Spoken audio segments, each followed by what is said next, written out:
After King Ahaziah was killed, his mother Athaliah attempted to exterminate the house of David, seizing the throne for herself.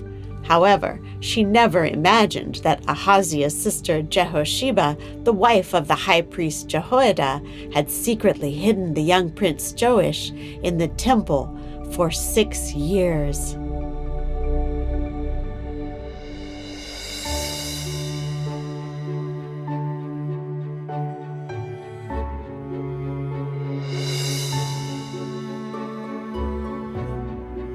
In the 7th year of Athaliah's reign, Jehoiada, seeing the time was right, gathered the centurion, priests, Levites, and tribal leaders, and they made a secret covenant to restore the Davidic dynasty. Thus began a daring coup.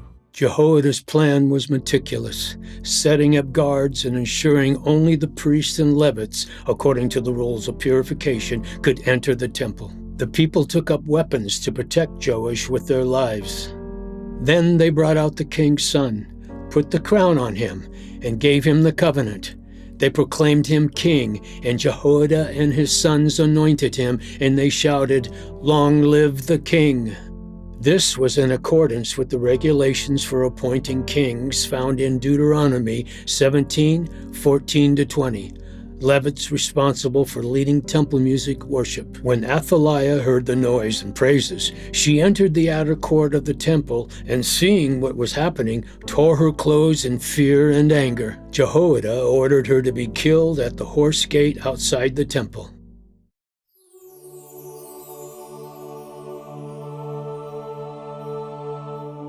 Joash was 7 years old when he became king, and he reigned for 40 years in Jerusalem.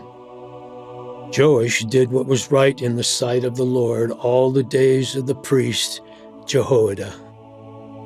Jehoiada treated Joash like a son, helping him marry and establish a family. With Jehoiada's guidance, Joash grew up determined to restore the temple of the Lord. Athaliah had previously damaged parts of the temple and used consecrated items from it to serve Baal. With Jehoiada's coordination, Joash set up a donation chest and announced to the people that they were to contribute offerings to repair the temple, just as Moses had commanded in the wilderness. The people joyfully donated, and each day funds were counted and used to hire workers to repair the temple, gradually restoring it to its original condition. Any leftover funds were used to make vessels for the temple.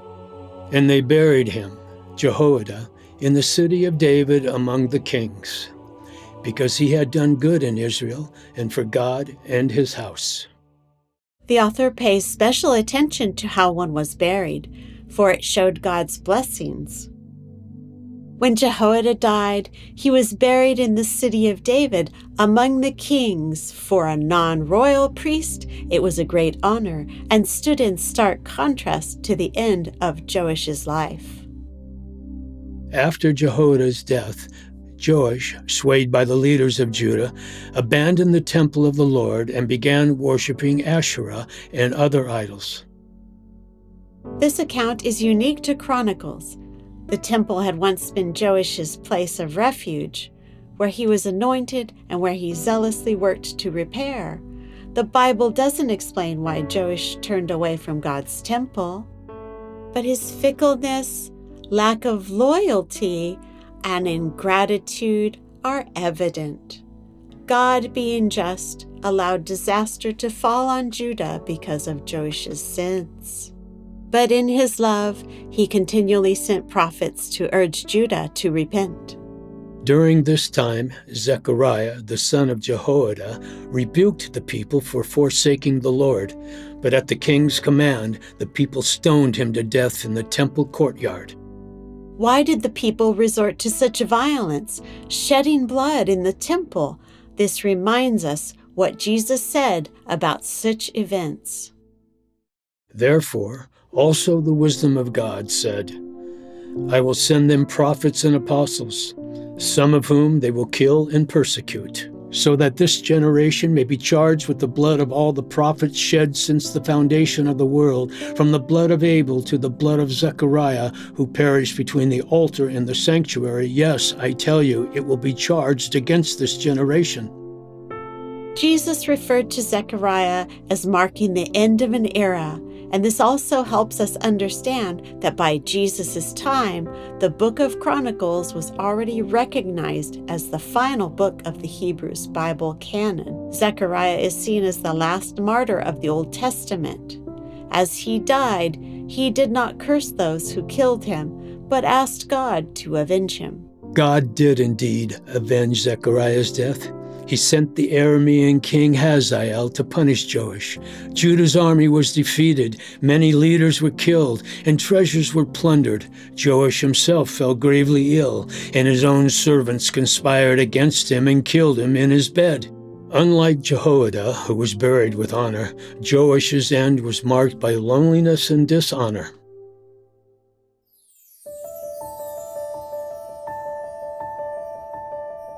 Joash's son, Amaziah, succeeded him and reigned for 29 years. He did what was right in the sight of the Lord, yet not with a true heart. He hired 100,000 Israelite mercenaries for a large sum of silver to help him fight the Edomites. This action was rebuked by a man of God, reminding him that victory belongs to the Lord, not military strength. Amaziah sent the Israelites home and went on to defeat the Edomites in the Valley of Salt. However, the Israelite mercenaries, angered by their dismissal, raided towns in Judah on their way back to Samaria. Amaziah waged war against the northern kingdom, resulting in his defeat at Beth Shemesh. Not only was Amaziah captured, but the northern wall of Jerusalem was torn down and the gold and silver vessels from the temple were taken. It was God's doing, in order to hand them over, because they had sought the gods of Edom.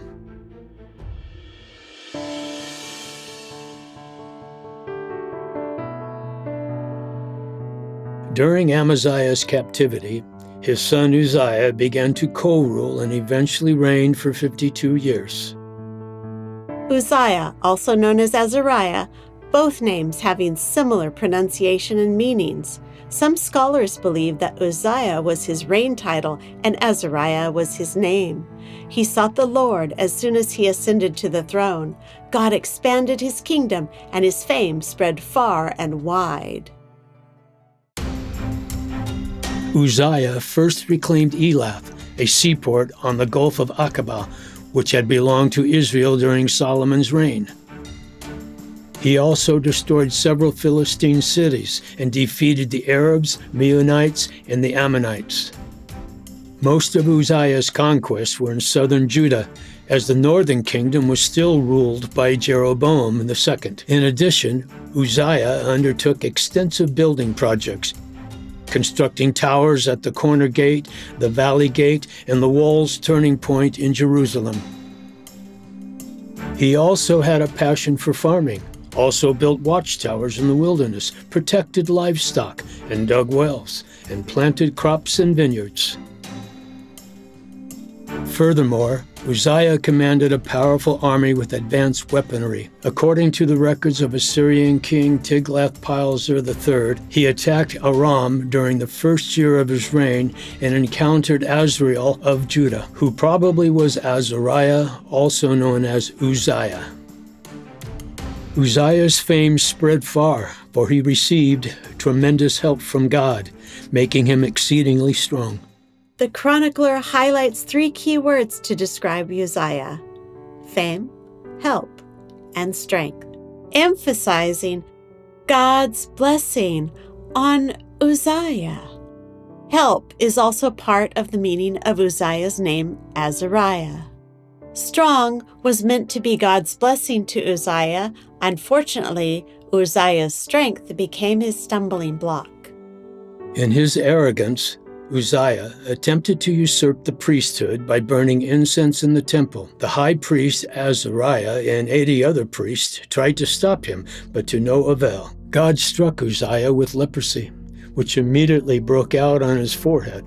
Uzziah lived the rest of his life in isolation, away from the temple and all his duties.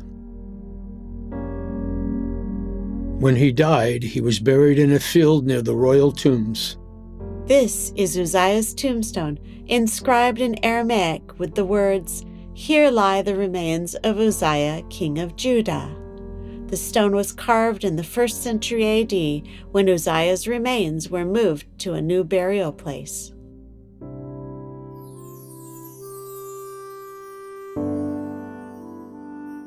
After Uzziah was struck with leprosy, his son Jotham began to co-rule and reign for 16 years. He did what was right in the sight of the Lord, just as his father Uzziah had done, only he did not invade the temple of the Lord. Yet a God-fearing king does not necessarily guarantee God-fearing descendants. Jotham inherited his father's piety and learned from his father's mistakes. But his son Ahaz did not continue in that faith, plunging Judah into a state of sin once again. Like his father, Ahaz reigned for 16 years, but the paths they walked were opposite. He, Ahaz, did not do what was right in the sight of the Lord, as his ancestor David had done, but he walked in the ways of the kings of Israel. He even made cast images for the Baals. He sacrificed his children in the fire to the god Molech in the valley of Ben Hinnom, located southwest of ancient Jerusalem. This abominable practice continued until it was abolished over a century later by King Josiah. Because Ahaz refused to join the anti-Assyrian coalition, the king of Aram, Rezin, and the king of Israel, Pekah, allied together to attack Judah. They captured many of Judah's people, and Pekah killed 120,000. The Israel prophet Oded rebuked Israel for the slaughter and captivity of their brethren in Judah, and the Israelites heeded the prophet's words and turned to show mercy on them. They clothed the naked, fed the hungry, mounted the weak on donkeys, and anointed them with oil, sending them to Jericho, a border town between Israel and Judah. Because Ahaz had forsaken the Lord, God allowed Judah to be handed over to the hands of foreign nations. However, Israel's sin against Judah also brought God's judgment upon them. The books of Kings and Isaiah supplement this account with details about the siege of Jerusalem by the combined forces of Israel and Aram. Unfortunately, Edom and the Philistines also attacked Judah. The Philistines took many towns. In desperation, Ahaz turned to Tiglath-Pileser III, the king of Assyria, for help. Assyria took this opportunity to invade Israel, capturing many cities and deporting the people to Assyria. He also invaded Damascus, killing Rezin and exiling its people. Although Assyria's intervention temporarily spared Judah, Ahaz himself was humiliated, reduced to a vassal of Assyria. He plundered the treasures of the temple and the royal palace to pay tribute to Assyria. Tiglath-Pileser III's records boast of receiving tribute from Ahaz, confirming the biblical account. He defeated King Pekah and appointed Hoshea as the puppet ruler. Additionally, he also claimed that he received tributes from Ahaz, king of Judah, which confirms the records in the Bible. In the time of his distress, he became yet more faithless to the Lord, this same king Ahaz. While visiting the king of Assyria in Damascus, Ahaz saw the altar used for idol worship there. He was captivated by the foreign gods and ordered a replica altar to be made in Jerusalem, where he proceeded to offer sacrifices to the gods of Damascus. He shut the temple doors, extinguished the lamps, ceased sacrifices, defiled the altar, and led Judah into spiritual darkness. But God had not given up on Judah. A great spiritual leader was about to emerge. After reviewing the life of Joash, Amaziah, and Uzziah, kings who started well, but did not finish well, along with Ahaz, who turned away from his father Jotham's faith. We cannot help but lament the repetitive nature of history. We hope that these lessons from history will remind us not to turn away from God after receiving His grace and blessings. For the Bible tells us that the world is a part of a grand ongoing narrative that is not centered around you or me, but begins and ends with God.